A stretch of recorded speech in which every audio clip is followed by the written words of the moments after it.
Welcome to the Boston Globe. No, not that one news. The only place to get reputable, fair, and balanced updates of the issues of the world. We are currently centered in Boston, Massachusetts. The city that likes to pretend it's on the same level as New York, but the only credibility it actually has is because of how old it is. I'm your host tonight, Evan Griffin, and this is my co-anchoress, Gina Garacino. Close. Close? Thank you, Evan. Good. Our topic for the evening will be overpopulation on our beloved country and how technology is currently and will affect it in the future. I'll tell you one thing I know about overpopulation is the tobacco in my lungs and the brandy in my belly. I could have done a lot worse than that. Evan, please stick to the script. No, the script. We'll do it live. Excuse my co-host. The United Nations' growing concern regarding the developmental gap between first and third world countries increases. Many UN members believe that globalization is the cause for this issue. The United States continues to hold the best educational institutions in the world and continue to be the powerhouse of leading technology innovations, while many Asian countries hold the lowest wages in the world, as well as many child labor sweatshops. Children are small, so they're able to fit in small places, so they are very desirable in the workforce. When these children get older, they will not be desirable and they will not be provided work, so they will need to have multiple children to live a barely decent lifestyle. This revolving cycle leads to an uncontrollable rise in population in undeveloped countries. Statistics have been coming out recently that apparently children are spending twice as much time on their phones and computers as they are in the classroom, and that they are actually developing incredibly shorter attention spans than they used to have. Teachers say that they have to entertain their students, and eventually every kid in America will have to be diagnosed with a case of ADHD, as if that was a novel idea. Do you have ADHD? No. Okay, just checking. Just a lot of caffeine. Okay. You might want to cut back on that, or put that down, please. Fine. New developments in the assistive technology using the iPad that's actually helping kids with interactive experiences and learning programs to help expand the classroom beyond the classroom. Teachers are using online services to help students with discussions and assignments on browser-based programs, and the introduction of voice recognition technology for children with learning disabilities both have exponentially increased the English proficiency in students. It's funny, I actually never learned how to read. There's not even a teleprompter here. Everything I'm saying is actually being spoken into my ear. Evan, what are you doing? Evan, stop.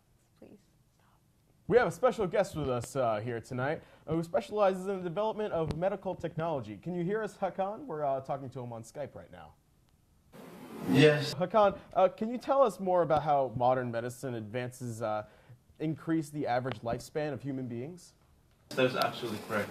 The medical technology has contributed to a lot, and with the vast variation of today's medication and nutrition, we're able to live a healthier and more secure lifespan than we've ever been before.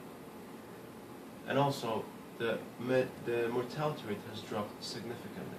While outbreaks of malaria, cholera, and tuberculosis were common before, are today completely curable. Excellent, because my smoking habit is starting to get the better of me. Isn't it, everyone? Doctor, it's known since the 1900s that the population growth has increased with about 5.6 billion people and will keep growing. Might there have been any medical advances that contribute to this rapid growth? Well, yes. In the past 30 to 50 years, the medical technology has in fact increased greatly. It is safe to say that we live in a technological era. Let's take polio, for instance. Polio has been eradicated from the Western Hemisphere, where it killed thousands of people. In 1952, there were 60,000 cases and 3,000 deaths of polio in the US alone. Another country that has been in the spotlight for many years is India. In the 1950s, there was a population bomb in India, which did not only spread fear to the people, but it also attributed to medical progress. And is there any medical explanation to why underdeveloped countries are prone to be overpopulated?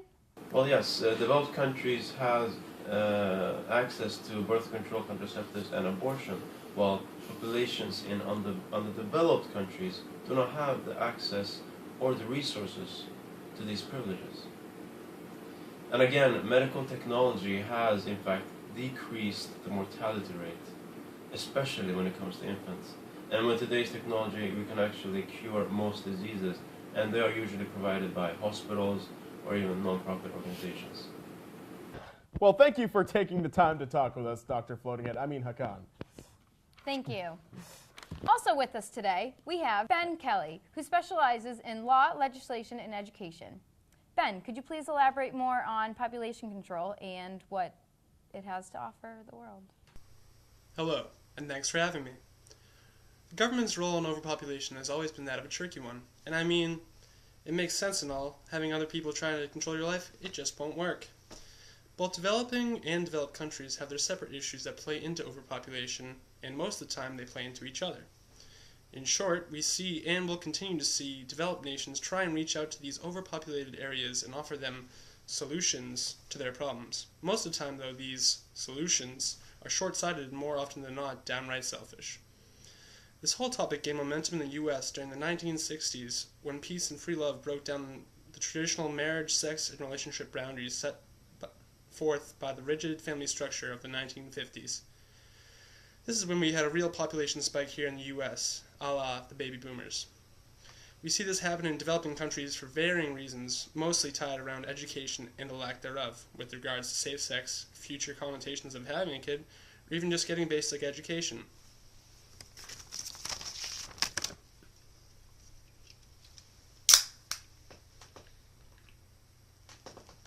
So herein lay the problem today. How do we educate and assist these countries?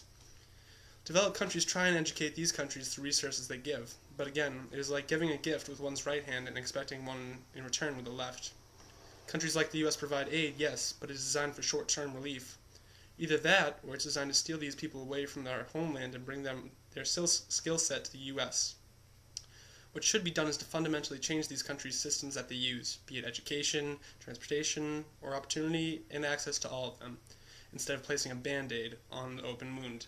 Developed countries shouldn't be striving to sign our name on a paycheck, but rather giving our genuine dedication to these places that need help. Money may change a lot of things and make a huge difference in a place like this, but the actual presence of a person connecting to another means worlds of change than a couple of dollar bills. Numerous companies have already made a great start. What will your impact be? Here's to a better and brighter tomorrow. Yours truly, Ben Kelly. Thank you so much for being with us tonight, Ben. We have with us Kelsey Grime tonight, who is the CEO of a Planned Parenthood organization, and she's here to talk to us tonight about some specifics in birth control. And contraceptives. That too. Kelsey. Hi, my name is Kelsey Grime, and I am a CEO and an active employer at Planned Parenthood. Just to give you some background information, Margaret Sanger started abortion clinics back in 1916, which the morals and ethics of it were lapsed because she was attempting to almost have a racial cleansing. In 1946, Planned Parenthood was founded. In the ethics and morals developed, they were more about giving women the right to their bodies and rights to make decisions. Our morals have developed over time, but our concern is that as overpopulation increases, that our morals will decrease. This is shining already. People are using abortion as a method of birth control. Birth control should be used, should be more about oral contraceptive. We offer shots. We offer plenty of, and even condoms, other ways to protect yourselves in sex and to prevent just the repopulation of children. But unfortunately, people are using abortion as a birth control method. Our social media is pushing certain things and pushing teen pregnancy and showing with glamorous TV shows, people such as Octomom and 19 Kids and Counting. There are a lot of sick people out there in the world who are willing to do a lot of things to exploit themselves for money, and this is a factor that definitely influences people to want to have more children. As human beings are no longer contributors to resources. We are actually a mass consumption. One woman can have over 30 children within their lifetime. Population has hit about 7 billion right now, and we are expected to hit around 9 billion in 2043. That is way too much. We cannot hold, feed, and satisfy that number of people. And as this continues, it is expected that extreme measures will be taken. This includes starvation leading to cannibalism, but this could also bring back certain morals or certain lack of morals, I should say, such as a ethnic cleansing or a survival of the fittest via abortion. It's really important that we raise awareness about this now and we use the right birth control that can prevent such extreme measures. Thank you very much. Thank you for being with us, Kelsey, tonight. I will definitely be in touch for more information to follow. Next up is Katie Loiacono. She is here today to discuss her experience with the overpopulation in the school systems. Katie, to you. A couple of them might be mine. We hope not. Hi, my name's Katie Loiacono, and I'm an elementary school specialist here to talk to you about my experiences in the classroom. As the years go on, we have seen an increase in students enrolling in schools, and as that increases, we're seeing less and less resources available. We're lacking resources such as textbooks, supplies, and personnel, which impacts the quality of education our students should be having. Other countries, such as Asia and in the Middle East, are also suffering from lack of education. Not being able to attend schools has caused less opportunities and has decreased our competitiveness in the global world. Not being able to gain a full education and learn how to work in a workplace has taken away many jobs for them, and in turn they spend their time reproducing and not being able to contribute their true benefits. If that overpopulation continues, we need to actively pursue adding more schools to our world to help educate children in need. We also need to increase funding so that we can supply our children with the resources and education that they need and deserve. Thank you very much for being with us today, Katie. We appreciate you taking your time. Well, that is all for tonight, folks. That was lovely. We would like to thank you for chiming in and putting up with my co-host, Evan. I know I have a hard time doing it sometimes, too. Pete, we would like an A. No, we do it. Thank you very much, guys. We'll see you tomorrow. This is the Boston Globe. No, not that one news.